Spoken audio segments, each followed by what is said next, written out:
This video was made possible thanks to the support of our fantastic patrons. You guys are truly awesome. Hello everyone and welcome to another episode of For the Love of Commander, brought to you by Affinity for Commander. My name is Martin. And my name is Alex. Today we're going to be talking about Ikoria and Commander 2020. We had originally planned to video this and have our wonderful faces on the screen for you, but it turns out our laptop and camera just don't like each other and we need to get some extra pieces to make that work. So hopefully next podcast there will be something more interesting on screen than just static background. But for now, it's just our voices you're going to have to put up with. First of all, Alex, you don't do standard or recent sets anymore? Nope, we haven't played Standard for a very long time. The last time I played Standard was when Zendikar was still in Standard, so quite a while ago. Yeah, and I haven't played Standard properly. I try to keep up with what's going on with terms of cards, because I just go, oh, that'd be great in this deck, and that'd be great in that deck. But I haven't played in a while either. So we don't have any idea of kind of the state of Standard right now, other than what we've heard from people. We've heard it's quite a state. And yeah, we're just looking at this purely from a commander's perspective rather than anything else. So we're ignoring Brawl, we're ignoring Pioneer. Sounds like everyone's ignoring Brawl. Oh, that was a bit savage there. Yeah, we're just looking at it purely from Commander. So what do we know about Ikoria? Well, firstly, I know literally nothing about Ikoria because I've actively shied away from everything to do with it for the purposes of this video. So Martin knows everything, and in a stunning turn of pace, I know nothing. Well, you say that, but not a lot's been spoiled. We've got no cards, we've got no real confirmation. We've just got a few blog posts and some of Mark Rosewater's Tumblr. But between these bits and pieces, we're going to piece some facts together, hopefully. Unless he's just giving us red herrings, and then who knows. Sounds like Mark Rosewater. So the set releases April 24th, so 2 months from now. And as of now, which is the 1st of March, we haven't had any cards spoiled or anything confirmed other than these few bits and pieces I'm about to say. Now, someone asked Mr. Rosewater, so they said they missed the announcements of the sets for this year. Could you share a sentence or so about them and tell us what they are? And he said, Thanos Beyond Death, yeah, we've had that already, thanks. Ikoria Lair of Behemoths, it's Monsters World, and you're going to get a chance to play with and build your own monsters using the most ambitious mechanic we've made in years. So the whole build your monsters bit is interesting. Then we get Core 2021 with Teferi, because we need more broken Teferi planeswalkers. And Zendikar Rising returning to Zendikar without Eldrazi. So all exciting stuff to look forward to, but we're just focusing on Ikoria for now. So building your own monsters, Alex, what are you feeling on that? Well, I thought it would be the case of the contraptions, like the half-kitten things from the unsets. Augments and Hosts. Augments and Hosts, yeah. I thought it'd be like that, or maybe like the what were they from? The Innistrad set, where you had two things. Melds. Melds, that's the one.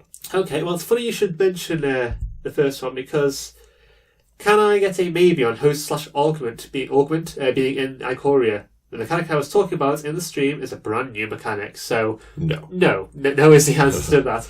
But sticking with the theme, yet another blog post.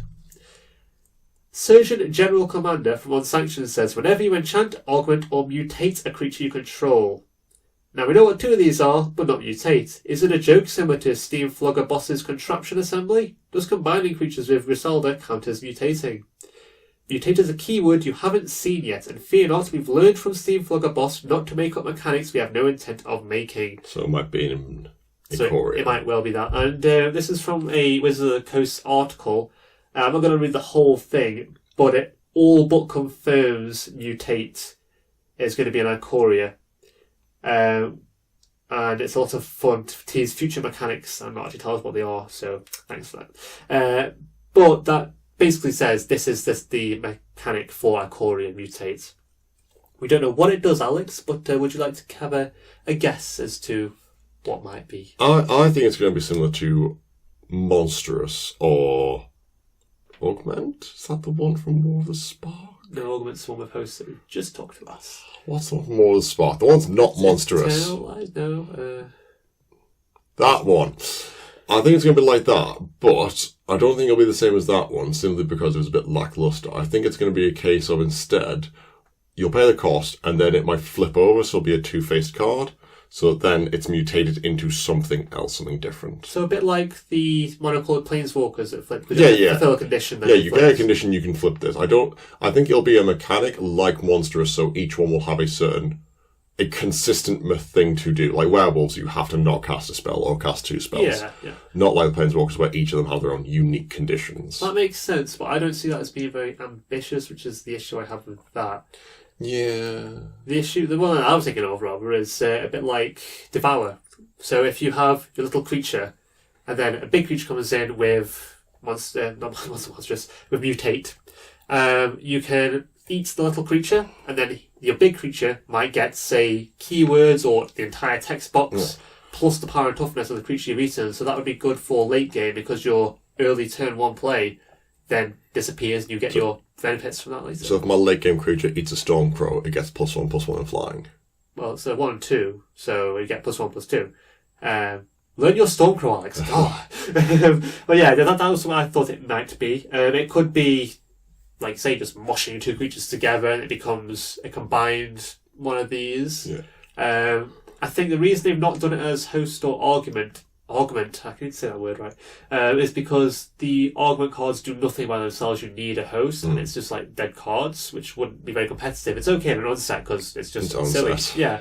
Whereas this, you need to be able to have a fairly competitive mechanic, or else it just won't get touched. So I think having creatures that can switch together Simic style would be really cool. So in terms of artwork, we are once again missing some. However, MTG Eternal Facebook group took some pictures from Hasbro Toy Fair 2020, so shout out to them. If you haven't followed them on Facebook, definitely check them out. They always have some very fast and relevant new information on anything that's coming out. So the first one is the pre-release pack, which is the picture that we've all seen where it's got the behemoth on the front. But have you noticed who else is there, Alex? Vivian Reed, which if I go into our next image, it's the... Confirmed. Yeah, it's a booster pack with Vivian on it and a monster in the background. Dragon thing? See, I was thinking dragon, but I don't think there are going to be any dragons in the set. Sure, there can't be dragons. It's flying a behemoth, a beast of some sort.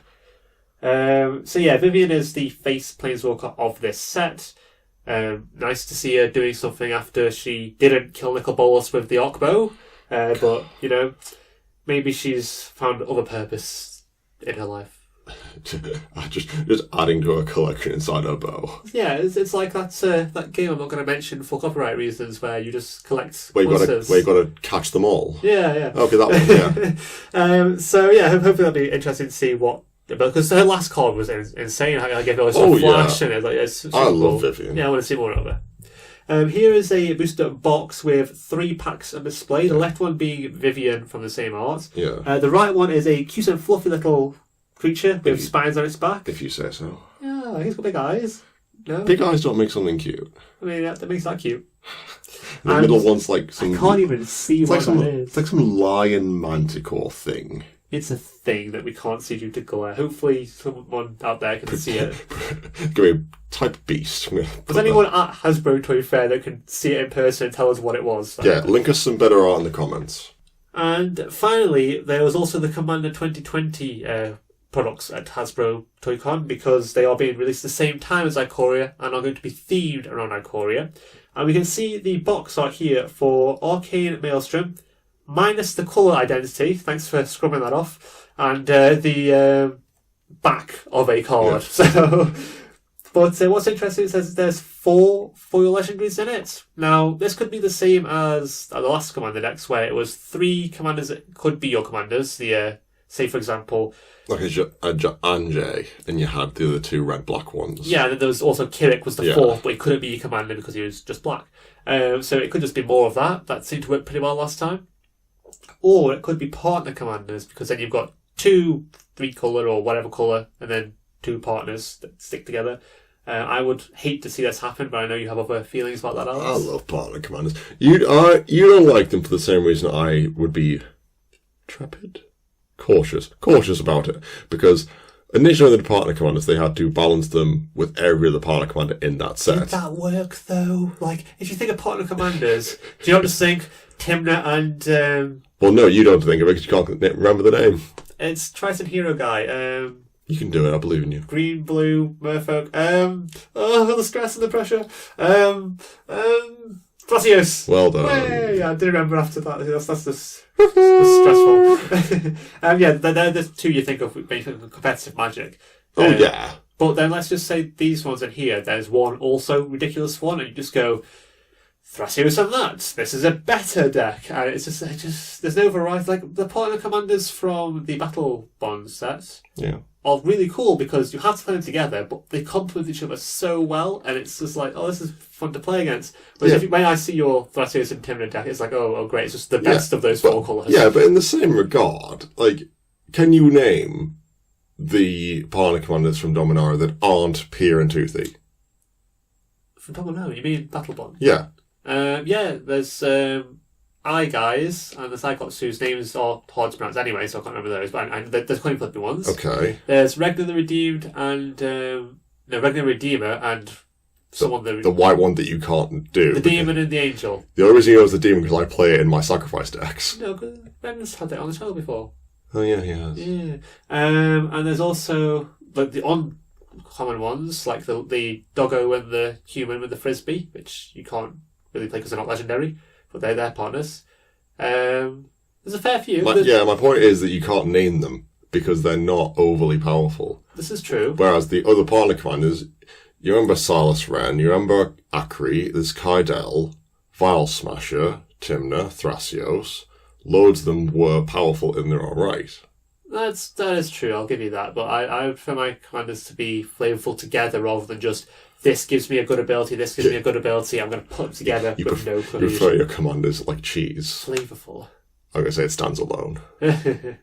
Oh, get out. But yeah, that's it for all the artwork we've seen. We've not seen anything else. We do have the names of the decks, which is always nice. So I'm just going to read them out to you. You haven't heard them before, so we'll see what your initial it's like one of those tests where you just say a word and you say the first thing that comes in your head. Word association. Yeah. So first of all, Ruthless Regiment. Like Khans, like that blood rage mechanic they had, where if you attack, you get the creature back. Like a very attacky, very Mardu thing. Okay. Not behemoths. Okay, that's interesting. Arcane Maelstrom? That just makes me think of, like... Maelstrom, like Maelstrom Wanderer, but, like, everything else... Arcane is, like, Grixis, or, like, Kess. Arcane Maelstrom is everything like Kess and just spell singing. That's everything but wise there. Yeah. Symbiotic Swarm. That's just Simic. That's just Simic. That's just Simic. Timeless Wisdom. Teferi. You just think it's Teferi? Yeah, it's timeless, it's wisdom. We don't need more Teferi. Yeah, that just sounds like Teferi, though. We're getting it for Core 2021. We don't need a Wind Commander as well. Yeah, that's not... none of those scream to me behemoths. Whoa, that's only 4. We've got 5 this Alright. time. Enhanced Evolution.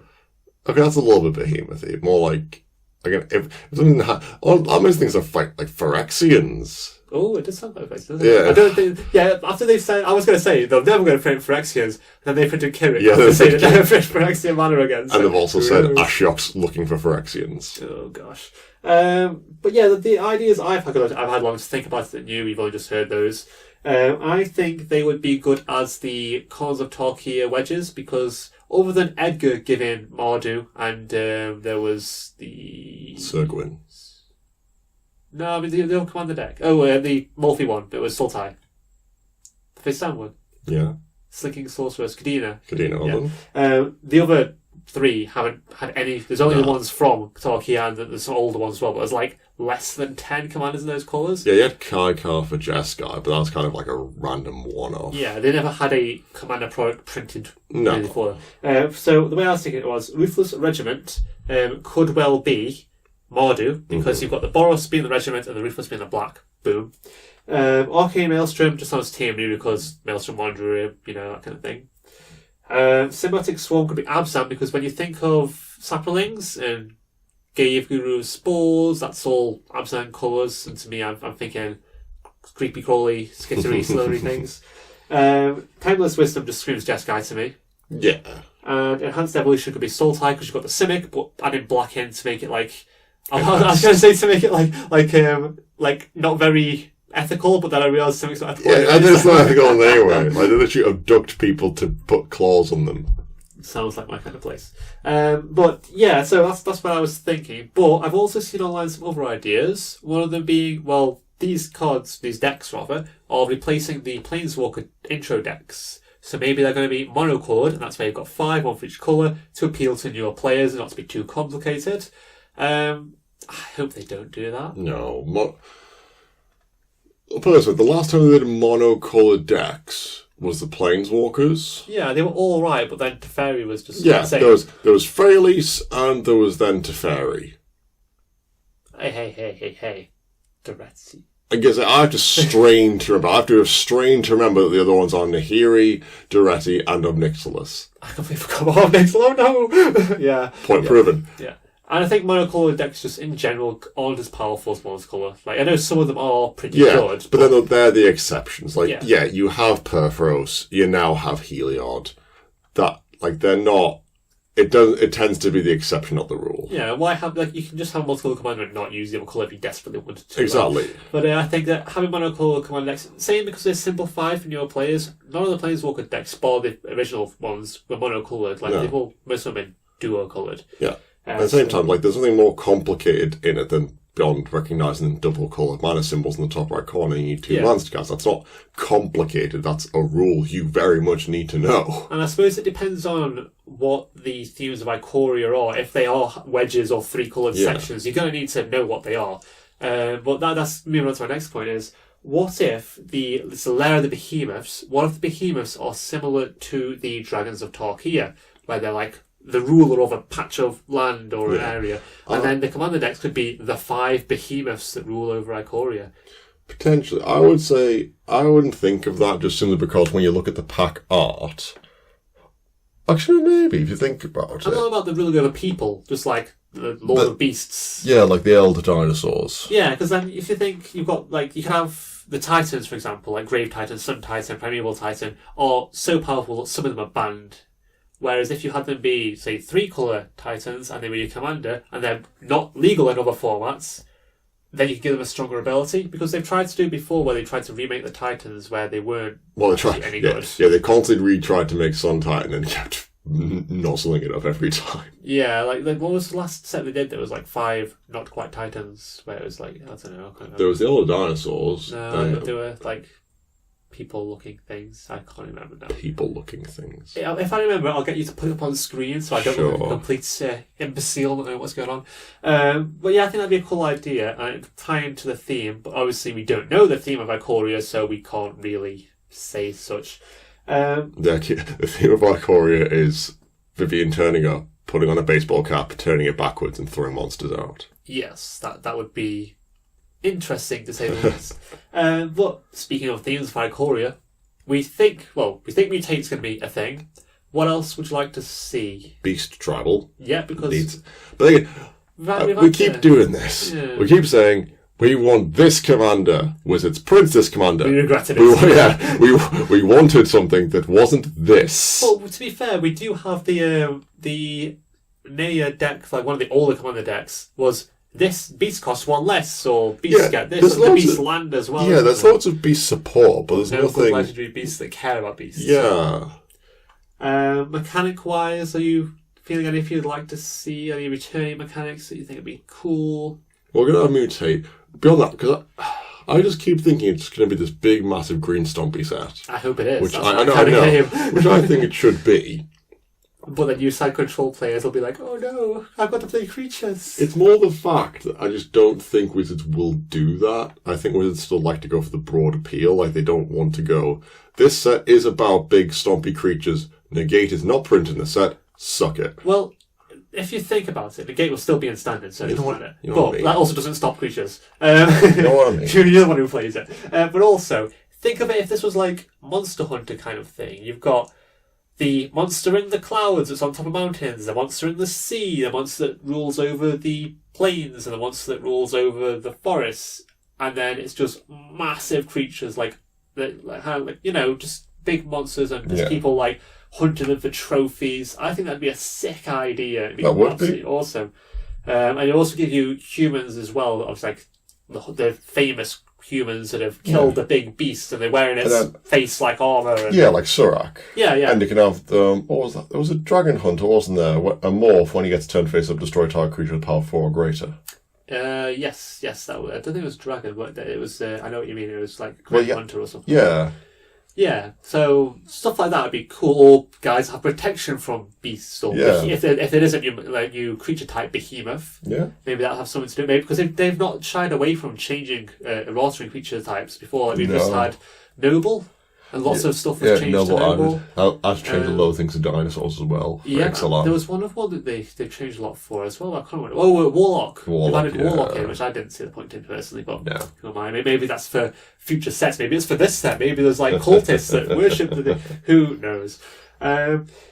So yeah, but there's not really much else I can think of to talk about at the moment because it is, like I say, not a lot of released. Well, that's what we want. What I don't want is for the power level to drop to make them newbie friendly. Replacing the planeswalker decks. If they want things for newer players, that's fine. Make those. Don't try and say we're doing loads of things for Commander, but the things for Commander are also for new players. Give one and the other. I don't know, I think I can see where you're coming from, but this would be a good way to get more people into Commander, and then they go, what can I build myself? The Commander decks are already good for that. They don't need to drop the power level of them. True. They can't really compete with a altered deck by themselves anyway, so making it weaker would be like the worst thing you do, because someone will sit down with their brand new Ikoria deck and get thrashed by someone else. I'd say loads of the Commander decks were fine out of the box. Do you reckon they'll have cards in it that's like care about multiple opponents? Because they need to. Yeah, we saw that in some of the brawl stuff. Like in Corval, there was that witch, chittering witch, is it, that makes rats equal to your opponents? Yeah, just little things like that is really cool. And it makes the point that this is for multiple. This is for EDH. Yeah. Any cards that say target opponent makes you think that's not for EDH. Yeah. Like target opponent reveals their hand. Yeah. It's like, oh great, the other two players are just going to sit there and. If you look at all if you look at all the really powerful things in Commander. Gary, Torment, Comet Fire, that all these things hit everyone. Or can hit everyone, because you need to be versing against 3 people. Anything that says, I'm going to deal 10 billion damage to one person, it's not really relevant. Yeah, and it's why you see decks like Mechasor doing well, whereas decks that say, if this person, like Phage for example, if she didn't kill you when she came out, she knocks a player out of the game. Yeah. So the other 2 players is going to go, we're going to kill you before you kill us. So, exactly. Yeah. That's why Voltron's not particularly like powerful in EDH. I know it can be, but it can be. But general rule, it's a bit because you're 3 other people that can answer your one massive thing. Yeah. And speaking of things we don't want to see is the set being rushed, because with Ikoria coming out at the same time, a concern of mine is, have they had to literally throw this at the production team without really testing it thoroughly, because it needs to come out the same day? Like, maybe they have spent ages doing it, they were waiting for Ikoria to catch up with them, but maybe they've been told, joint development, by the way, you've got to have it released for this date, and they've gone, and just like... I think it'll be fine. I think they are aware that, well, I'll say, this is a big year of Commander. They're putting a lot more price to Commander. They're aware a lot of people are watching it. If it's not great, then there'll be issues with it. I think they're going to put a lot of effort into it. Especially with the Zendikar 2 Commander decks coming out as well. Like, they don't want, and the Commander box things, whatever they're called, Commander Masters. Yeah. They can't afford for it to be bad and then people not be invested for that. Exactly. So yeah, looking forward to it. Looking forward to Zendikar 2, Electric Boogaloo, and everything else. Should be a good year. Yeah, and feel free to tell us your predictions in the comments below, and feel free to laugh at us after this stuff is spoiled and we're completely wrong, or like praise us if we're correct. We do like being told, oh, you had a good idea there, even if it wasn't right. So yeah, this video's going to age well. So that's it for today's video. Don't forget to like if you enjoyed it, comment your thoughts, subscribe if you haven't already, because those numbers really help us. And check out our Twitter, our TCG player affiliate link in the description. And also, we are now affiliated with Flipside Gaming. And if you use the code Affinity at checkout, you will get 10% off your order. And it also helps out the channel as well. So, we'll see you next time. And what is the next video going to be? The next video we will be having will be our gameplay one, which will be our 50th episode of gameplay. Following that, top 5 cards that say, I win the game. Oh, that's just up your alley, isn't it, really? It's I win the game cards. Yes, so make sure you hit the little bell icon so you don't miss any of those. Yep. And we will see you next time.